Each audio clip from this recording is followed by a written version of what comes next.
ज्याचा विचार नीच आहे, ज्यानं नीच कृत्य केलंय, अशा माणसाला माझा कायम विरोध असणार आहे आणि तो विरोध तुम्हाला इथून पुढच्या कालखंडामध्ये सुद्धा कायमस्वरूपी दिसत राहील.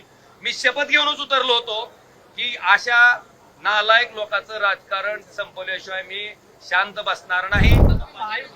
माझा आयुष्यातलं राजकारणात येण्याचं कारण मी कधीही लपवून ठेवलेलं नाही, मी कधीही झाकून ठेवलेलं नाही आणि माझ्या मतदारसंघामध्ये जे मी बोललोय त्या मुद्द्यावर मी ठाम आहे की माणूस कुठल्या का पार्टीनं असणार, पण ज्याचा विचार नीच आहे, ज्यानं नीच कृत्य केलंय, अशा माणसाला माझा कायम विरोध असणार आहे आणि तो विरोध तुम्हाला इथून पुढच्या कालखंडामध्ये सुद्धा कायमस्वरूपी दिसत राहील.